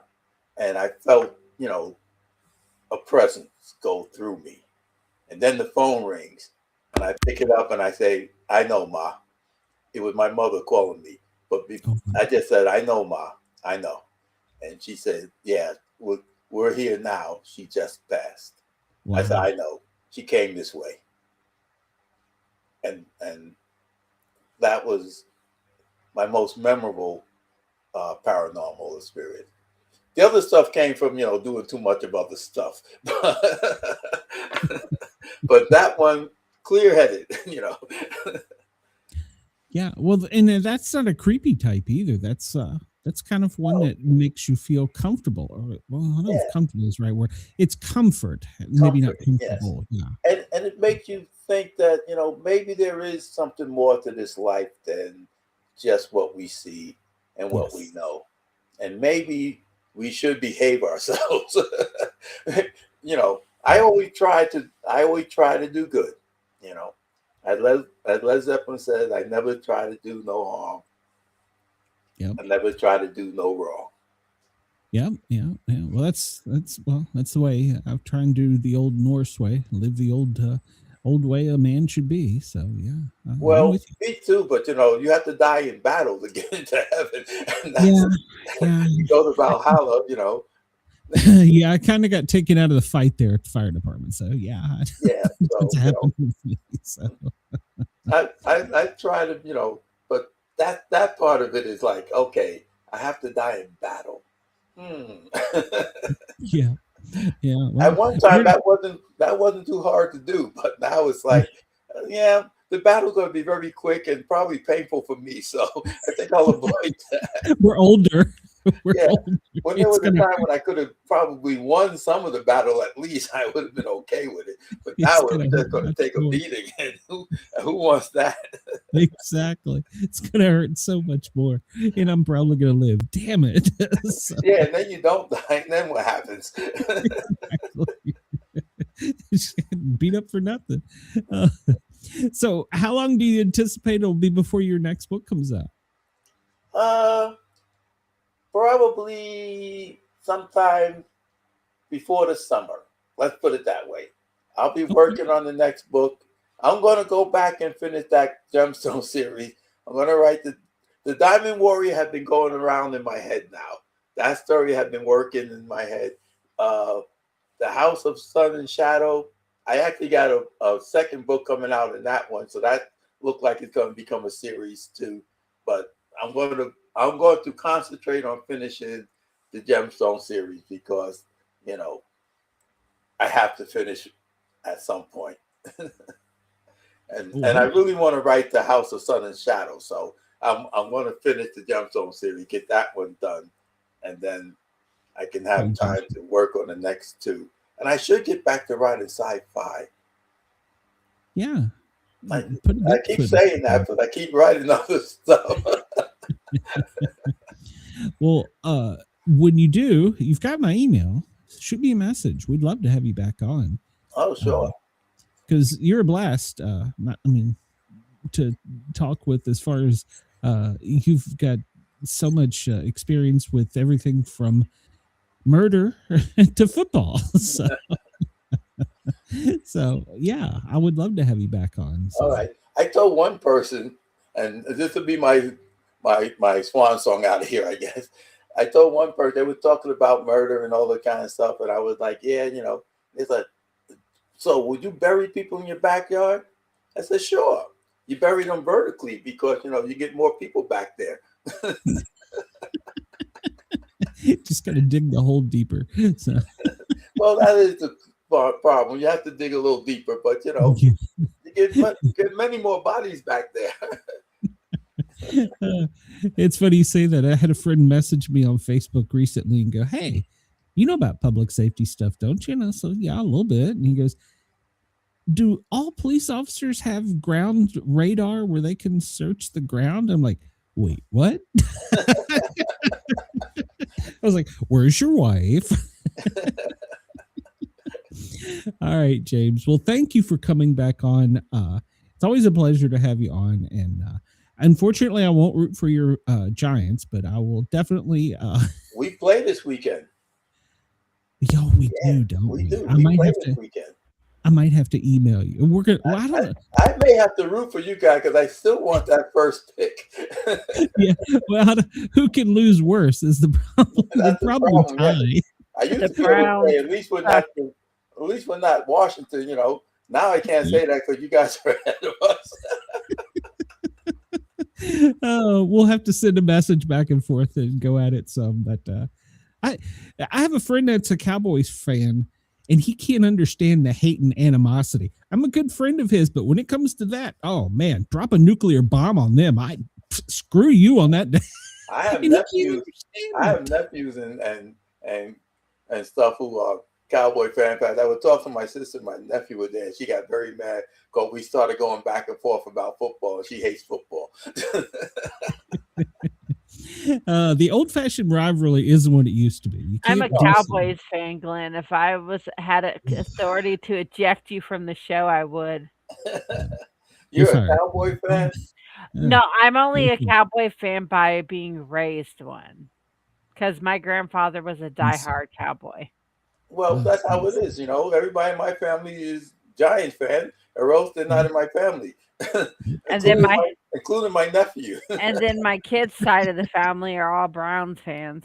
Well, that's because you live there, you know. All right. Well, I won't hold the Browns against you, but the Cowboys, yeah. Get off my lawn. So, all right, James, have a great night. Thank you for coming on. We'll see you again next time. All right, man. Talk to you soon. Yep. Bye. Oh, Harley, besides for you being a Cowboys fan, that was a great show. So, you're not perfect. So, yes, I am. Thank you very much. Yeah, well, that's one opinion. Hey, I don't root for them. I just,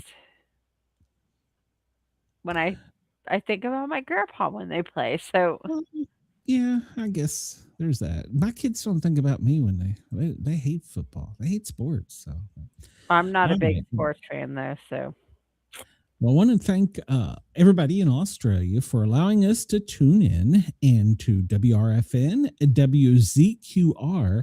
Thank you. And you can find me on Tuesdays and Thursdays on the Thin Line Rock Station, spinning records.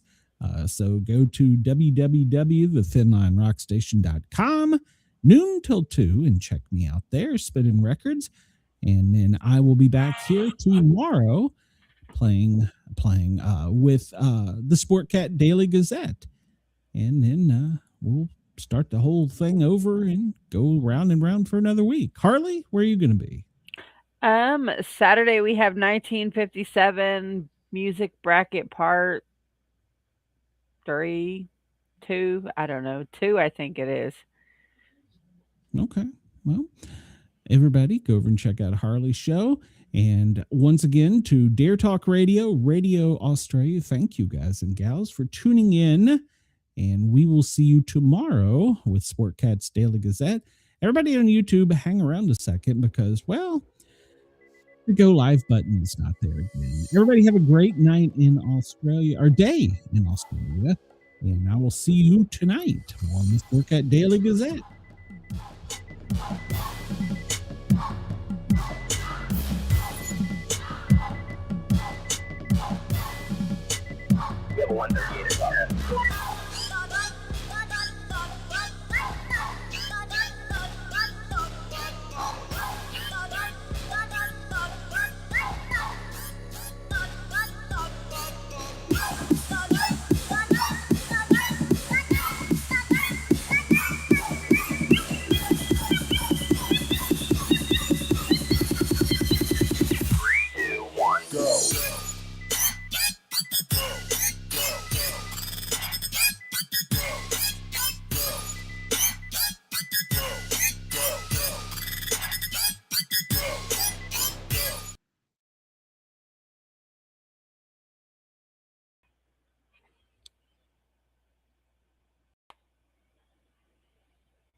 Here we are. So, I don't know what the hell the studio just did. So, all right, everybody, have a great night.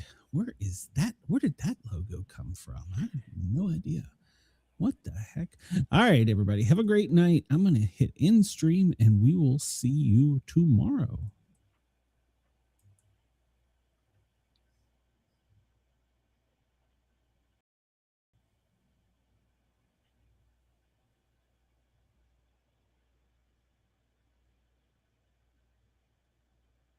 Maybe.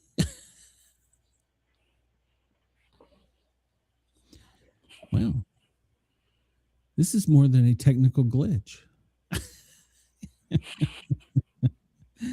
I don't have a clue what it's doing, Harley.